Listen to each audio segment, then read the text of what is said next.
যা আমাদের শরীর তথা আমাদের মন, আমাদের সমগ্র দেহকে শুদ্ধ থেকে শুদ্ধাচার প্রদান করে। ঠিক তদনুরূপ আপনি তন্ত্রকে যেভাবে ব্যবহার করবেন সেটা আপনার কাছে সেইভাবেই উপস্থাপিত হবে। বিষয়টা হচ্ছে সেই রকম। গুরু হচ্ছেন একটা সেতুর কাজ করেন, অর্থাৎ এক স্থান থেকে অন্য স্থানে যেমন আমরা সেতুর মাধ্যমে চলাচল করি, গুরু হচ্ছেন সেই সেতু। কৌলাচার হচ্ছে উল্টো, বাম থেকে ডান দিকে যাবে, মানে পৃথিবী ঠিক যে দিক বরাবর সূর্যকে প্রদক্ষিণ করছে ঠিক তার বিপরীত রীতিনীতিগুলি এই কৌলাচারের মধ্যে থাকে। বর্তমানে কেউ কিন্তু সদ্গুরু নয়, সদ্গুরুদের যা দেহ ছিল সেগুলো অনেক আগে তারা চলে গিয়েছেন। ঠাকুর শ্রী রামকৃষ্ণ দেব, আনন্দময়ী মা, মা শারদা এবং বহুবিধ বামদেব, তারা এখন আর কেউ নেই, এরা সদ্গুরু ছিলেন। বর্তমানে যারা রয়েছেন তারা শুধুই গুরু। তাই অঘরে মানুষের মল মূত্র ইত্যাদি সাধনার অঙ্গ হিসেবে ধরা হয়েছে। তাদের তার প্রতি কোনো টান, তাদের তার প্রতি কোনো আচার সর্বস্বতা, ছিচিৎকার থাকে না। তাই শ্মশান হলো সর্বাপেক্ষা পবিত্র এবং দেবদেবীর আবাসস্থল, অবস্থান স্থল। তার জন্য এই শ্মশানে আমরা সাধন ভজন এবং বিশেষ করে কৌলাচার, তন্ত্রাচার গুলো আমরা সেখানে পালন করি। শ্মশানের প্রচুর রক্ষীরা থাকে, এদের আমরা দেখতে পারবো না, এরা লাঠি চোটা বন্দুক নিয়ে উপস্থিত থাকে না। এরা বিভিন্ন শক্তি, এরা বিভিন্ন শুভ অশুভ ঊর্জা সেগুলো শ্মশানে উপস্থিত থাকে। তাই শ্মশানে প্রবেশ করতে গেলেই সাধককে প্রথমে শ্মশানের যে সমস্ত রক্ষীরা রয়েছে তাদের প্রণাম করে তাদের অনুমতি নিয়ে প্রবেশ করতে হয়। নিজের দেহ বন্ধন অত্যাবশ্যক। এই দেহ বন্ধনের পর যেটা করতে হবে সেটা হলো শ্মশান ভৈরবদের এবং শ্মশান অধিষ্ঠাত্রী দেবী শ্মশানকালীর পূজা এবং তার মন্ত্র জপ, তার অনুমতি গ্রহণ। শবসাধন যারা করছে, শবসাধন করার সময় সেই সাধন ভজনের মাধ্যমে সবের মধ্যেকার শক্তি যেটা এবং সবের যে আত্মা, যে প্রেত, সেইটিকে জাগ্রত করণ। এবং অনেক অশুভ তান্ত্রিকরা থাকে, তারা সেটাকে আবদ্ধ করে নিয়ে চলে আসে, নিজের হাতে বদ্ধ করে নেয়।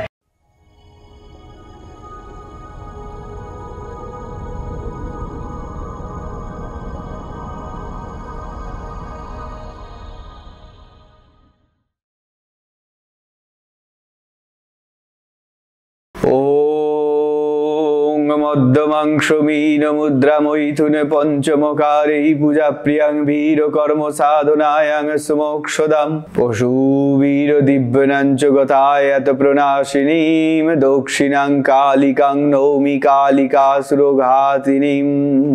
জয় মা। আমি প্রজাপত্যানন্দ তীর্থনাথ। আপনারা আমার নিজস্ব চ্যানেলে দেখছেন জ্যোতিষ, তন্ত্র এবং নানাবিধ তন্ত্রের গূঢ় রহস্যময় বিষয় নিয়ে আলোচনা। এই আলোচনা এবং এই ভিডিওগুলি বিশেষ করে আমার এই নিজের চ্যানেলটিকে আপনাদের উপযোগী করে তোলার জন্যই তৈরি করা। তন্ত্র এবং জ্যোতিষ সম্পর্কে বহু রহস্যময় আলোচনা, যার মাধ্যমে আপনারা যাতে সচেতন ও সতর্ক হতে পারেন। আরো এমন অনেক কিছু আপনাদের সামনে আমি যদি নিয়ে আসতে পারি পরীক্ষামূলকভাবে, যেগুলি আপনাদেরকে সচেতন করবে, আপনাদেরকে আরো সজাগ করবে। আপনারা নিজেদের শত্রু মিত্র, নিজেদের ভালো মন্দগুলি চিনতে জানতে পারবেন, তারই প্রচেষ্টা কিন্তু আমার এই চ্যানেলটি তৈরি করা। তাই আপনাদের কাছে আমার অনুরোধ, এই চ্যানেলটি যদি আপনাদের ভালো লেগে থাকে, যদি ভিডিওগুলি মনে হয় যে আপনাদের গ্রহণযোগ্য, তাহলে চ্যানেলটি অবশ্যই আপনারা দ্রুত সাবস্ক্রাইব করে বেল আইকনটি প্রেস করে দিন, যাতে নতুন ভিডিও আসলেই আপনাদের কাছে নোটিফিকেশন পৌঁছায় এবং আপনারা আরো বেশি করে আমাদের এই চ্যানেলের সঙ্গে যুক্ত থাকতে পারেন। আজকে আলোচনার বিষয়বস্তু হচ্ছে ভয়ঙ্কর শ্মশান সাধনা। এই শ্মশান সাধনা ও তন্ত্রর বিষয়ে বহু দর্শক এবং বিভিন্ন ক্ষেত্র থেকে বিভিন্ন মানুষ তারা আমার কাছে অনেক প্রশ্ন পাঠিয়েছিলেন বা অনেক প্রশ্ন করেছিলেন। আসলে অনেকেরই তো তন্ত্র সম্পর্কে জানার আগ্রহ প্রবল, তাই বিভিন্ন আগ্রহ থেকে বিভিন্ন প্রশ্নের জন্ম হয়। সেই প্রশ্নের উত্তরগুলোই আজকে আমি খোঁজার চেষ্টা করব, আপনাদেরকে জানানোর চেষ্টা করব। তাই ভিডিওটি পুরো সম্পূর্ণ শেষ পর্যন্ত আপনারা দেখবেন, এটাই আমার আপনাদের থেকে অনুরোধ। প্রথমে এই প্রশ্নটির উত্তর দিই যে শ্মশান সাধনা কি।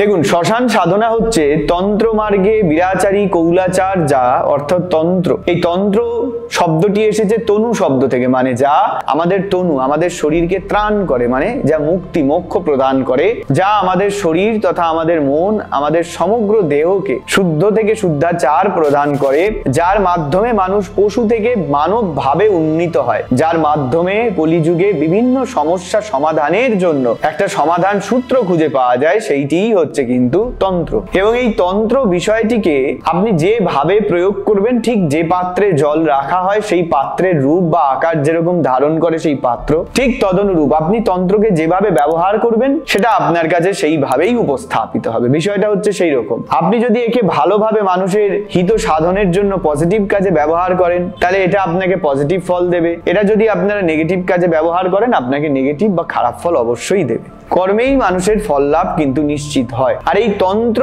সাধনার জগতে যখন কেউ সাধক রূপে প্রবেশ করে, একজন সাধককে সর্বপ্রথম তার গুরু নির্বাচন করতে হয়। গুরু হচ্ছেন একটা সেতুর কাজ করেন, অর্থাৎ এক স্থান থেকে অন্য স্থানে যেমন আমরা সেতুর মাধ্যমে চলাচল করি, গুরু হচ্ছেন সেই সেতু, যা ওই সাধককে তার অভীষ্ট লক্ষ্য অর্থাৎ ইষ্টের কাছে পৌঁছাতে হাত ধরে সহযোগিতা করবে। তিনিই হচ্ছেন গুরু। এই গুরু নানান পদ্ধতি, নানান তন্ত্র মন্ত্র ক্রিয়াচার, বিভিন্ন কিছু তন্ত্রের গুরু থেকে গুরু রহস্য যেগুলো সেই শিষ্য সেই ব্যক্তির অজানা ছিল, তাকে সেইগুলো শিখিয়ে পড়িয়ে নিয়ে তাকে সম্পূর্ণরূপে একজন সুস্থ পাশবিক জীবন, মানে যতক্ষণ পর্যন্ত আমাদের শাস্ত্রে বলা হচ্ছে মানুষের দশবিধ সংস্কার হবে না, তার মধ্যে দীক্ষা আছে, তার মধ্যে যদি সে ব্রাহ্মণ হয় উপবিধ সংস্কার আছে, উপনয়ন সংস্কার আছে, বিবাহ আছে, সমস্ত কিছুকে মিলিয়ে দশবিধ সংস্কার, এই 10 প্রকার সংস্কার রয়েছে। এবং মানুষের জীবনে দীক্ষাও গ্রহণও সেই সংস্কারের মধ্যে অন্যতম। একজন মানুষ যখন জন্মগ্রহণ করছে, তার যে আচার আচরণ ক্রিয়া কর্ম সমস্ত কিছু, সেগুলোকে পশুর সঙ্গে তুলনা করা হচ্ছে কি, তাই তাকে বলা হয় পশ্চাচারী। আর তার করা সমস্ত আচার আচরণ রীতিনীতি সমস্ত কিছুকে পশ্চাচার বলা হচ্ছে, মানে পশুযুক্ত আচার সমান পশ্চাচার এক কথায়। তবে কারণটা হচ্ছে যে ধরুন আমরা রাস্তাঘাটে আমরা দেখতে পাচ্ছি যে পশু পাখি আমরা যে দেখি না, বিভিন্ন পশুরা নানান রকম আচার আচরণ করে থাকে, ঠিক সেই রকম এই পশুর আচরণ যেরকম পাশবিক পশ্চাচার, মানুষের আচার আচরণও হচ্ছে ঠিক সেই রকম, যতক্ষণ না পর্যন্ত সে গুরুর সন্ধান পাচ্ছে, দীক্ষা গ্রহণ করছে। এবার দীক্ষা গ্রহণের পর তার স্তরটা উন্নীত হলো, সে পশু থেকে মানুষে পরিণত হলো, কারণ সে ত্রিসন্ধ্যা আহ্নিক জপ তপ সাধন ভজন পুজো পাঠ, সে যদি কৌল হয় অর্থাৎ বিরাচারী সাধক হয়, তার বিরাচারী ক্রিয়াকর্মর মধ্যে সে প্রতিদিন নিজেকে রাখবে। এবং এই বাধ্যবাধকতাটা, এই টান যতক্ষণ মানুষের মধ্যে আসছে না, সে পশু। এই জন্যই তো বামাচার বা কৌলাচার সম্পূর্ণ আলাদা। পৃথিবীতে প্রচলিত যে সমস্ত আধ্যাত্মিক চেতনা আধ্যাত্মিক ক্রিয়াকর্ম সবকিছু থেকে আলাদা। দেখুন বলাই হচ্ছে যে পৃথিবী যদি সূর্যকে ডান থেকে বাম দিকে প্রদক্ষিণ করে, তাহলে কৌলাচার হচ্ছে উল্টো, বাম থেকে ডান দিকে যাবে, মানে পৃথিবী ঠিক যে দিক বরাবর সূর্যকে প্রদক্ষিণ করছে, ঠিক তার বিপরীত রীতিনীতিগুলি এই কৌলাচারের মধ্যে থাকে। যে সেই কারণেই এই যে চুল খোলা নারী, এই যে কালো বেড়াল, এই যে শেয়াল বা শ্রীগাল যেটাকে আমরা বলে থাকি, শিবা জম্বুক অথবা পেঁচা, কালো কাক, চিল শকুন ঈগল, কালো বস্ত্র, আরো অনেক কিছু রয়েছে। এগুলোকে সাধারণ মনুষ্য জীবনে আমরা অশুভ ঊর্জা বলে গণ্য করি, অশুভ বলে আমরা মনে করি। অন্যদিকে আমাদের কিন্তু তন্ত্রে বা কৌলাচারে বিরাচারে সেইগুলোকেই কিন্তু আমরা বলে থাকি সঠিক, বা আমরা সেইগুলোকেই কিন্তু সুষ্ঠুভাবে গণ্য করি। কোনো রীতি নীতি সংস্কারের কোনো বিধি নিষেধ সেখানে নেই। সেই জন্যই তো বলা হয়েছে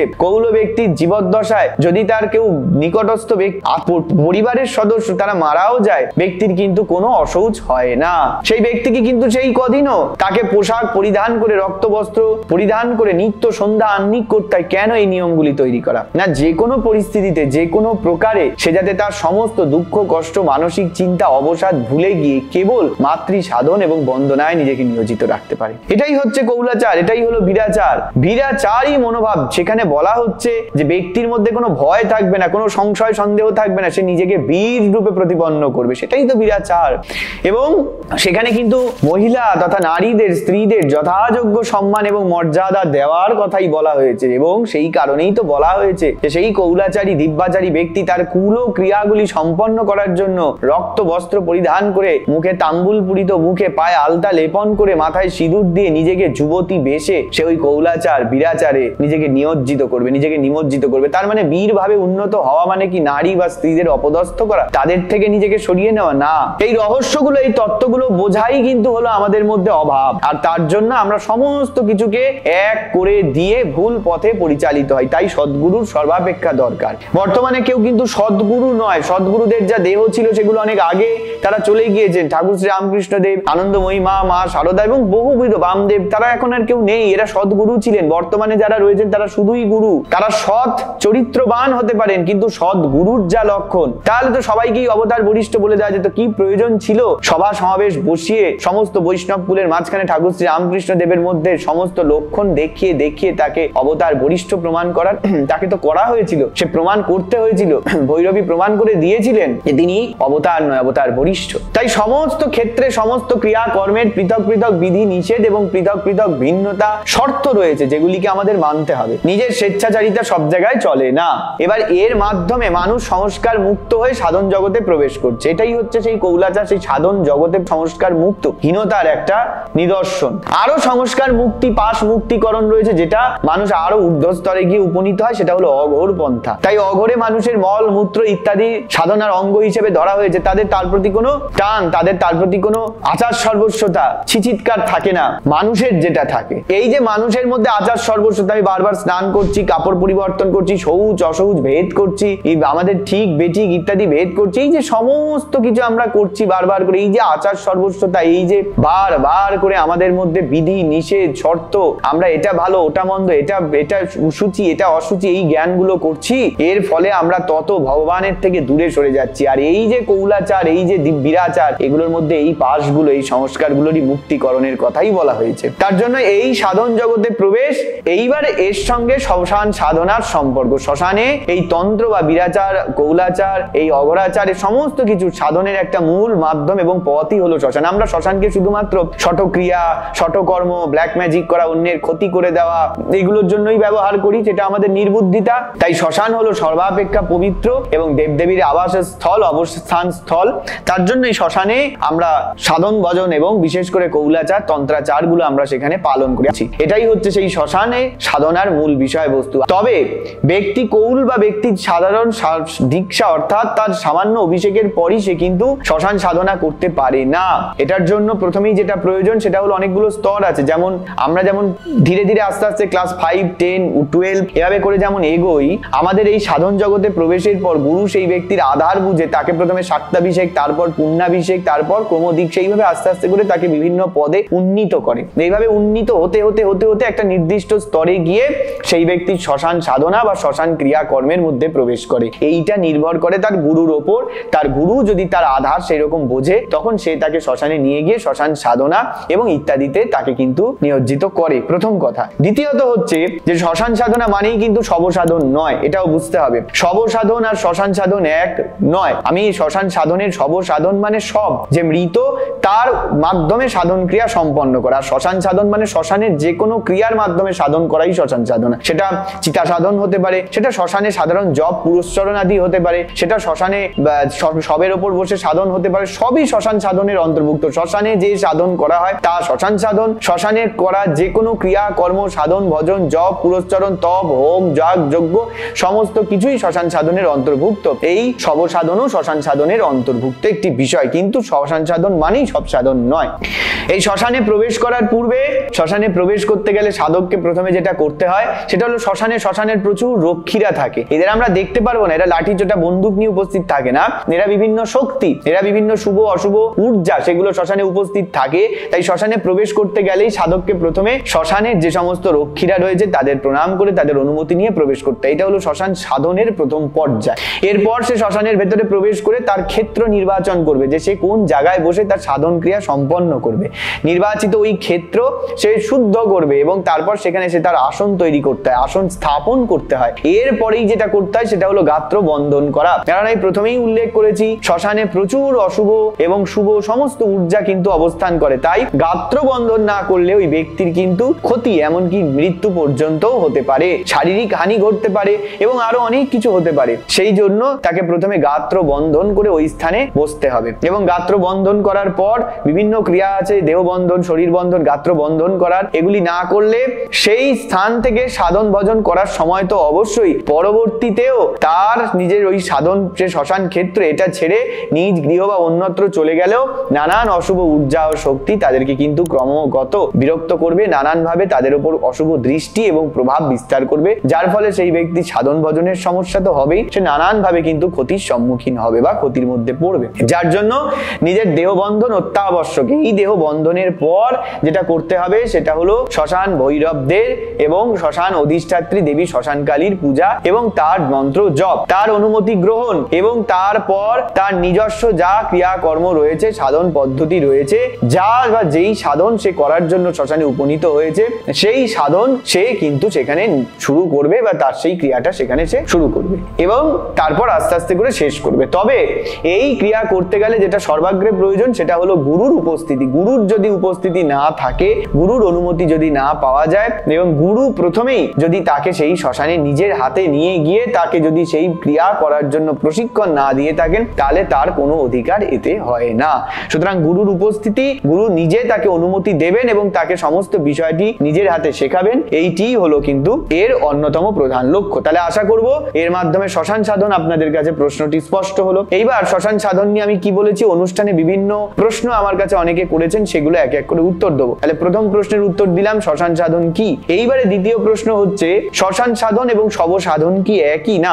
আমি প্রথমেই বলেছি শ্মশান সাধন আর শব সাধন এক হতে পারে না, কারণ শ্মশান শব সাধন মানে সবের ওপর সাধন করা। মৃত যে শব বা দেহাবশেষ থাকে, সেই দেহাবশেষের ওপরে বসে বেশ কিছু মন্ত্রের দ্বারা তাকে বন্ধন করে এবং তাকে জাগ্রতকরণ করাই হলো শব সাধনা। শব সাধনের মানেই যে সব উঠে একেবারে কথা বলা শুরু করবে, নড়াচড়া শুরু করবে, এমনটা নয়। এমনটা হয় কিন্তু সেটা খুব সিদ্ধ সাধক যারা নিজেদেরকে বিরাচার কৌলাচারের থেকে ঊর্ধ্বে, অর্থাৎ নিজেদেরকে যারা ঊর্ধ্বাচারে নিয়ে চলে গিয়েছেন, দিব্যাচারে নিয়ে চলে গিয়েছেন, দিব্য মনোভাবগ্রাহী সাধকই দিব্যাচারী। এই দিব্য মনোভাব যাদের মধ্যে জাগ্রত হয়েছে সেই ব্যক্তি শব সাধনে এই ক্রিয়াগুলি ঘটাতে পারবে, খুব অতি সহজেই ঘটাতে পারে।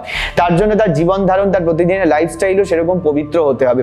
অশুদ্ধ অশুভ লাইফস্টাইল আমি ধারণ করছি, পশ্চাচারীদের মতন আচরণ করছি, যা পাচ্ছি সেখানে সেটাই আমি গ্রহণ করছি, খাদ্যরূপে যেখানে পাচ্ছি সেখানে আমি স্ত্রীপদ পথ গমন করছি, বা যা খুশি আমি আমার মতন নিজেকে পরিচালন করছি, তার মাধ্যমে কিন্তু এই শক্তি তার আধারে সঞ্চিত হবে না। তাকে তন্ত্রের যে বিধি নিষেধ রয়েছে, নিয়ম শৃঙ্খলা রয়েছে, তার মধ্যে থেকে জীবনযাপন এবং জপ পুরস্চরণের মাধ্যমে সেই অলৌকিক ক্ষমতা তার মধ্যে জেগে ওঠে। কিন্তু সেটা না থাকলেও সাধকেরা শবসাধন যারা করছে, শবসাধন করার সময় সেই সাধন ভজনের মাধ্যমে সবের মধ্যেকার শক্তি যেটা এবং সবের যে আত্মা, যে প্রেত, সেইটিকে জাগ্রতকরণ, এবং অনেক অশুভ তান্ত্রিকরা থাকে তারা সেটাকে আবদ্ধ করে নিয়ে চলে আসে, নিজের হাতে বদ্ধ করে নেয়, যার ফলে পরবর্তীতে তাদেরকে মুক্তির প্রলোভন দেখিয়ে ব্ল্যাক ম্যাজিক এবং নানান রকম ক্রিয়াকর্ম মানুষের উপর প্রয়োগ করে পয়সার জন্য, অর্থের জন্য, এবং তার মাধ্যমে তারা অর্থ উপার্জনে ব্রতী হয়। এই হলো শবসাধন। এবারে তৃতীয় প্রশ্ন হচ্ছে যে কতটা ভয় বা রিস্ক থাকে এই সাধনগুলোতে। দেখুন, পদে পদে ভয় এবং রিস্কের সম্মুখীন কিন্তু মানুষকে হতে। আমি প্রথমেই বলেছি শ্মশানে সমস্ত অপশক্তি, অশুভ শক্তি, অশুভ ঊর্জাই তো শ্মশানে বেশি।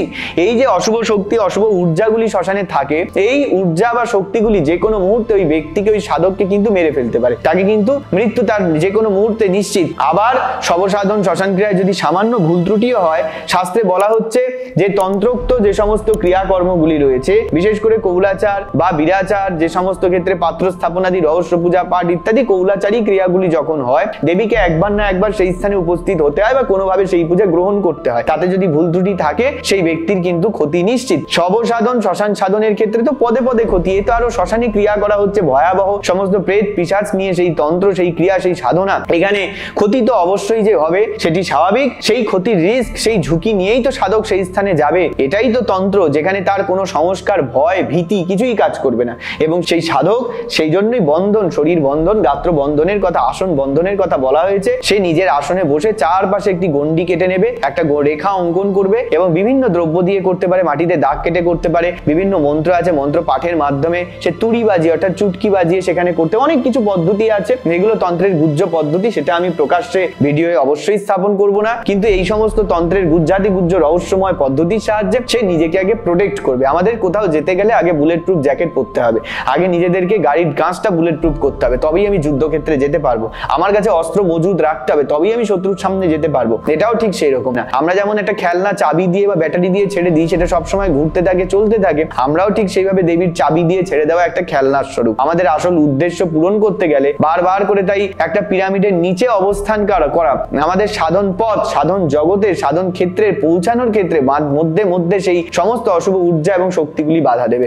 এই শক্তিগুলি হাত থেকে নিজেদের বের করা, নিজেদের সেফ সিকিউর করার জন্য আমাদের কিন্তু নিজেদের বন্ধন করা, নিজেদের প্রোটেক্ট করা ভীষণভাবে দরকার। এবং এই বন্ধন, এই প্রোটেকশনের জন্যই আমাদেরকে নিজেদের শরীর ও নিজেদের অবস্থান, নিজেদের আসন বন্ধন করতে হবে, এবং তার মাধ্যমেই কিন্তু এই ক্রিয়া সম্পন্ন করতে হবে। তাই এই রিস্ক তো পদে পদে রিস্ক নিতেই হবে। সাধনের সিদ্ধি লাভের জন্য ব্যক্তি রিস্ক না নিলে সে কখনো সে সাধনায় সফল হতে পারবে না। এরপর প্রশ্ন ছিল যে কখন বা কোন সময়তে এই সমস্ত সাধনা করা উচিত বা ব্যক্তি করতে পারে, বা বয়সের কোনো স্তর আছে কিনা।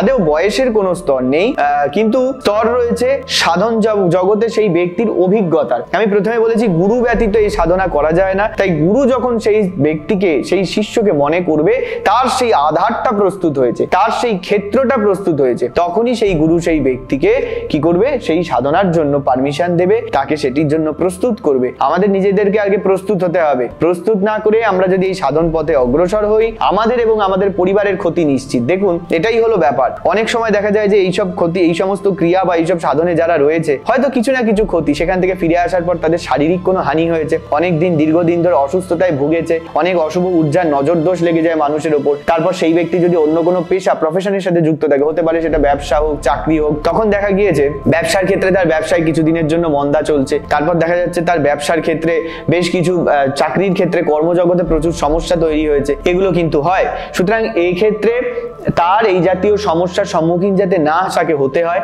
সে যাতে এই সমস্যাগুলোতে পীড়িত না হয়, তার জন্যই তাকে সেই শিষ্যত্ব গ্রহণ, তার অভিষেকাদি, তার বিভিন্ন ক্রিয়াকর্মের মাধ্যমে নিজের আত্মশুদ্ধিকরণের পরে নিজেকে সেই প্রস্তুত করে পুরস্চারণাদির পর সেই শক্তিটা নিজের হাতে অর্জন করে তবে তাকে সেক্ষেত্রে যেতে হয়। এটাই হলো সাধনার স্তর। এরপরে প্রশ্ন করেছেন একজন যে শব সাধন, শ্মশান সাধনের ক্ষেত্রে কি কি সতর্কতা অবলম্বন করতে হবে। আমি প্রথম থেকেই সতর্কতার কথা বারবার ভিডিওয় বললাম, আবারও একটু ছোট্ট করে বলে দিচ্ছি, নাহলে প্রশ্নের উত্তরটা না দেওয়া থেকে যায়।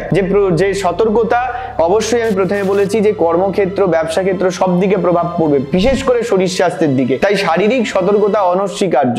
শারীরিক সতর্কতা নিয়ে, গুরু বিদ্যা, গুরুর পরামর্শ নিয়ে, পারলে গুরুকে সঙ্গে করে নিয়ে এই সাধন কিন্তু পথে আমাদের যেতে হবে। এরপরে প্রশ্ন করেছে যে সিদ্ধ ক্ষেত্র ছাড়া কি এই সাধন করা সম্ভব। সিদ্ধ ক্ষেত্র ছাড়া এই সাধন করা যায়, কিন্তু সিদ্ধ ক্ষেত্র বা সিদ্ধ পীঠ যদি হয়, তাহলে সেই সাধনের মাহাত্ম্য অনেক গুণ বেড়ে যায়। আমরা ভরা পেটে যদি খাবার খাই, আমরা হয়তো খুব ভালো সুন্দর খাবার থালায় সাজিয়ে নিয়ে বসেছি, অথচ আমাদের পেটটা ভরা রয়েছে, আমরা কি সেই খাবার পুরোপুরি মন ভরে সুন্দর করে খেতে পারবো? পারবো না। আমরা যা হোক করে খেয়ে অর্ধেক ফেলে ছড়িয়ে উঠে যাবো। আমাদের পেটে যদি খিদে থাকে, সেই খাবারের আসল মাহাত্ম্যটা আমরা বুঝতে পারবো। ক্ষেত্র যদি সিদ্ধ ক্ষেত্র, মহাক্ষেত্র হয়, সতীপীঠ, শক্তিপীঠ, মহাশ্মশান আদি হয়, এসব ক্ষেত্রে এই ক্রিয়া করলে প্রথমত এইসব অংশের ভাইব্রেশন থাকে প্রবল। তাই এই সমস্ত অংশ থেকে এই প্রবল ভাইব্রেশনের মাধ্যমে আমরা সেই নেগেটিভ পজিটিভ ঊর্জাটাকে নিজেদের সাধনায় অনেক টেনে আনতে পারবো। এটা হলো প্রথম ব্যাপার। দ্বিতীয়ত হচ্ছে এইসব ক্ষেত্রগুলো পূর্বে অনেক এমন মনীষীরা সাধন ভজন করে গেছে যে তাদের তপবল, তাদের ক্ষমতা, তাদের যে শক্তি,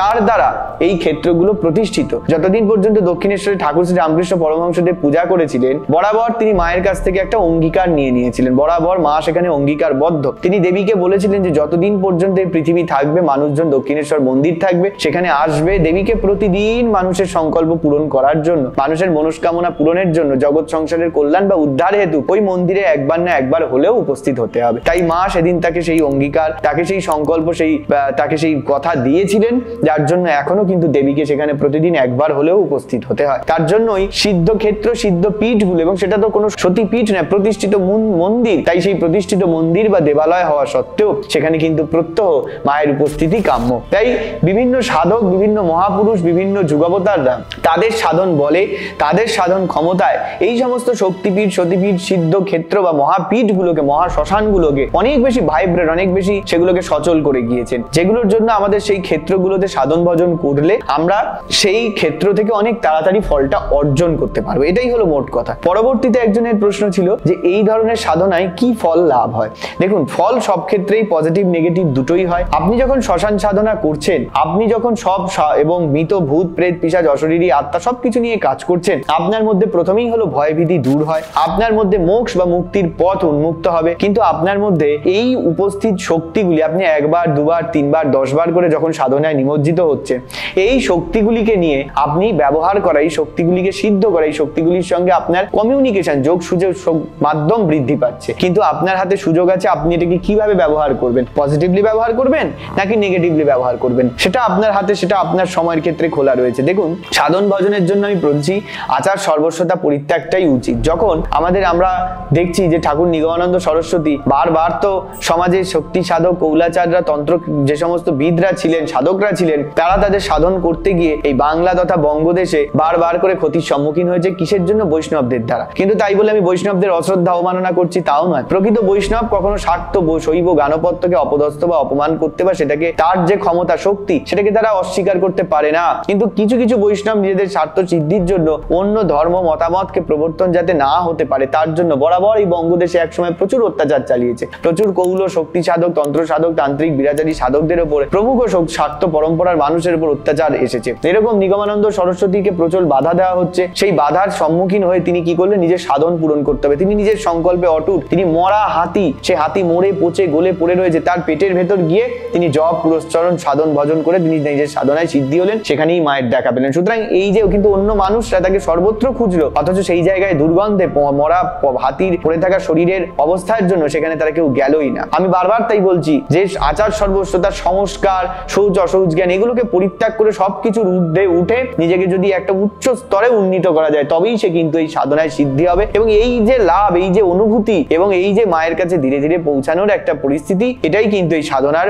একটা চরম ফল হিসেবে প্রবর্তিত হয়। এছাড়া আরো অনেক প্রশ্ন ছিল, যেমন এই সাধন করার সময় কি কি ক্ষতি হতে পারে, বা কোনো অশুভ শক্তি থাকতে পারে, বা এইরকম অশুভ শক্তি যদি আক্রমণ করে তখন কি করণীয়, বা ইত্যাদি ইত্যাদি। আমি তো প্রথম থেকে বারবার বলেই আসছি, শ্মশান সাধন করতে গেলে শ্মশান নেগেটিভ ঊর্জার একটা মূল আবাসস্থল। সেখানে সেই নেগেটিভ ঊর্জাগুলো প্রচুর মানুষের শরীর থেকে বেরোচ্ছে, নির্গত হচ্ছে বা তার সঙ্গে আসছে, এসে সেখানে অবস্থান করছে দিনের পর দিন, যুগের পর যুগ। সেখানে সেগুলির অবস্থান মানুষ এবং মানব জীবনকে প্রভাবিত করে না, তারা কারোর ক্ষতি করে না, যতক্ষণ না আপনি তারা আপনাকে দেখার জন্য, দেখা দেওয়ার জন্য আপনাকে কোনোভাবে করে তারা নিজেরা চাইবে, ততক্ষণ মানুষ তাদের উপলব্ধি করতে পারে না, দেখতেই পারে না। কিন্তু মানুষ বা সাধক যখন এই সাধনের জন্য শ্মশানে উপস্থিত হবে, এই সমস্ত সাধন ভজনগুলি করার সময় সেই ব্যক্তির, সেই মানুষকে সমস্যার সম্মুখীন তো হতেই হবে, বারবার তার মনঃসংযোগ বিঘ্নিত হবে, এই সমস্ত অশুভ ঊর্জাগুলি তাদের বাধা প্রদান করবে, যাতে করে তারা তাদের নিজস্ব এই সাধনায় সিদ্ধি বা তার সাধনায় ক্রিয়াটি সম্পন্ন করতে না পারে। কিন্তু সমস্ত কিছুর মধ্যে থেকেও সুষ্ঠু এবং সঠিকভাবে সাধনার মাধ্যমে নিজেকে বের করে নিয়ে আসা, নিজের ক্রিয়া সাধনই হবে তার অন্যতম লক্ষ্য। এবং এই পরিস্থিতিতে যদি কেউ কোনো প্রেত পিশাচ তাকে বাধা প্রদান করে, সেক্ষেত্রে তাকে তাদের জন্য বিভিন্ন ক্ষেত্র বিভিন্ন বলি প্রস্তুত করতে হয়। এই বলি মানে ছাগ বলি, পশু বলি নয়। এই বলিদানের বিভিন্ন ধরন আছে, ভিন্ন ভিন্ন দ্রব্য, খাদ্যদ্রব্য, অনেক মকার রয়েছে, সমস্ত কিছু ব্যবহার করে তন্ত্রে গুপ্ত বলির কথা কিছু উল্লেখ আছে, সেই বলিগুলি তাদেরকে দিতে হবে। এবং এই বলিগুলো যখন নিবেদন করা হয়, বিভিন্ন অশুভ ঊর্জা, প্রেত পিশাচ, অশরীরী দেবতা, অপশক্তি সমস্ত কিছুকে সেখানে আমন্ত্রণ করে আমরা সমস্ত কিছুকে তৃপ্ত করে বলি দিয়ে পুজো করি। আমরা একটা পুজো করতে গেলে সাধারণভাবে সেখানে আমরা ভূতাপসারণ মাস ভক্ত বলি প্রদান করি, অর্থাৎ ভূতকে ডেকে তৃপ্ত করে খাইয়ে পড়িয়ে আমরা সেখান থেকে তাকে বিদায় জানাচ্ছি। তারপর পূর্ণ রূপে শুভ শক্তির আরাধনায় আমরা ব্রতী হব, জায়গাটাকে আমরা ক্লিন করে নিলাম, পরিচ্ছন্ন করে নিলাম। এটাই ঠিক তারই নামান্তর। সাধনায় আমার যে সাধন বল কতখানি, তাদেরকে আমি যদি না বোঝাই, আমি সেই সাধনায় কিন্তু সফল হতে পারবো না। তাই এক্ষেত্রে যদি তারা কোনোভাবে আক্রমণ করে, সেখানে সাধককে সঙ্গে সঙ্গে সেখানে রক্তের মাধ্যমে তাদেরকে তৃপ্ত করতে হয়, রক্ত দান করে, রক্ত তাদেরকে নিবেদন করে, তাদেরকে সেটা সেই যেভাবেই হোক, পান ভোজনের জন্য যেভাবেই হোক সেটাকে প্রদান করে ওই ব্যক্তিকে কিন্তু সঙ্গে সঙ্গে সেই বিষয়ের মধ্যে থেকে বেরিয়ে আসতে হবে।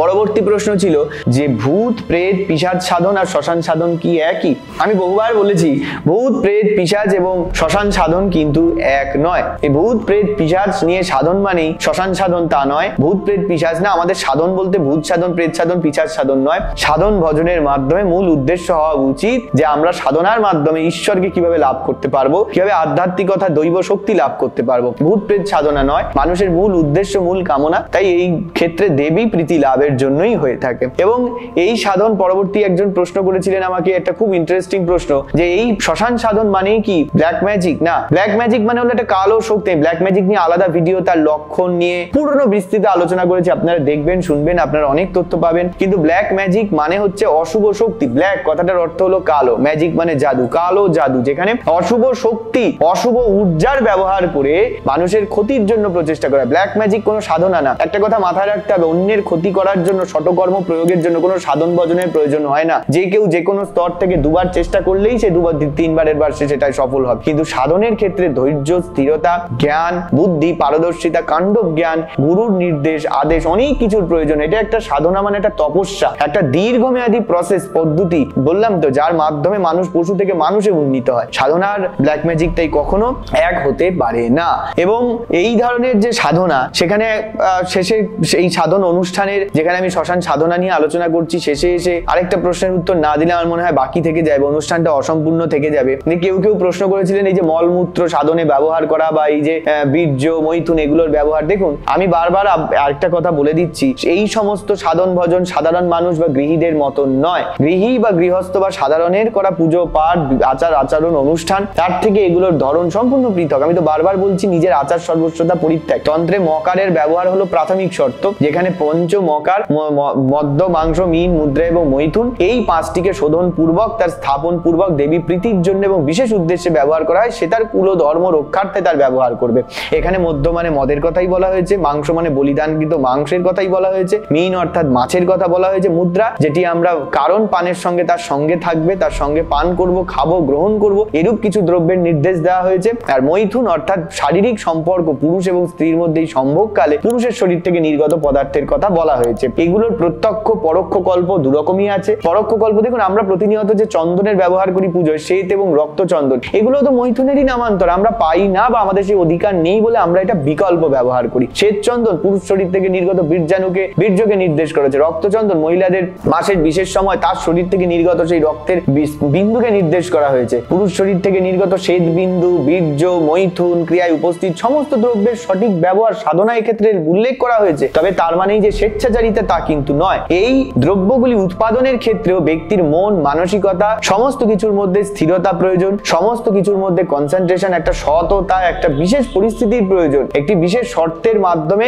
সঠিক কৌলাচার নিবৃত্তির মাধ্যমে এই ক্রিয়া সম্পন্ন করতে হয়। তাই এই তথ্যগুলো, এই তন্ত্রগুলোকে বুঝতে গেলে সেটির সঠিক অবস্থান, সঠিক ব্যবহার ও প্রয়োগ কিন্তু ভীষণভাবে দরকার। তাই এগুলির ব্যবহার কোনো সাধারণ বিষয় বা সাধারণ মনুষ্যের জন্য নয়, যথেষ্ট সুষ্ঠু এবং তন্ত্রের কিছু বিধিনিষেধের মাধ্যমে, তন্ত্রোক্ত কিছু নিয়ম নীতির মাধ্যমে এই ক্রিয়াগুলি সম্পন্ন করতে হবে। তাই এই সমস্ত এবং মলমূত্রের ব্যবহার এটা মূলত অঘোরদের ক্ষেত্রে দেখা যায়। যারা অঘোর পন্থা, অঘোরী যে সমস্ত মানুষ, আমি বলছি যে কৌলাচার বিরাচার নিয়ে কথা বলেছি, এর থেকেও ঊর্ধ্বে যদি মানুষ উঠে যায় সেটাই হলো অঘোর পন্থা। কৌলাচার বিরাচারের ক্ষেত্রে তাও যদি টুকটাক সংস্কার থাকে, অঘোরে কিন্তু সেই সংস্কারের পাশ আরো উন্মুক্ত হয়। ওটা কোনো রকমই সংস্কারের অবস্থান যেখানে থাকে না, তাই জন্য তার আবাসের স্থলই হলো শ্মশান। যাই হোক, সেক্ষেত্রে তার মলমূত্রেও কোনো ভেদাভেদ জ্ঞান থাকে না, তবে মলমূত্র নিয়ে সাধনা করতে হবে এরকম নয়। তার সেখানেও করছে ঈশ্বর উপলব্ধি করে বা তার অবস্থান, তার আচরণ সেই একটি পৃথক প্রকৃতির হয়। তো এক্ষেত্রে আমি বলবো যে অবশ্যই সঠিক তথ্য জেনে তবে মন্তব্য করতে হবে এবং বিষয়ের প্রতি আস্থা রাখতে হবে। কোনো জিনিসই এক নয়, সমস্ত কিছুর মধ্যে তফাৎ রয়েছে, সমস্ত সূক্ষ্মাতি সূক্ষ্ম তফাৎ, এটা বুঝতে হবে। আজকে এই শ্মশান সাধনা সম্পর্কে আলোচনা এখানেই শেষ করছি। আশা করব অনেক প্রশ্নের উত্তর আজকে দিলাম। পরবর্তীতে এই বিষয় বা তন্ত্র সংক্রান্ত অন্য ভিডিও আবার আলোচনা করব। সবাই ভালো থাকুন, সুস্থ থাকুন ততক্ষণ পর্যন্ত। আজকের আলোচনা এই পর্যন্তই। জয় মা।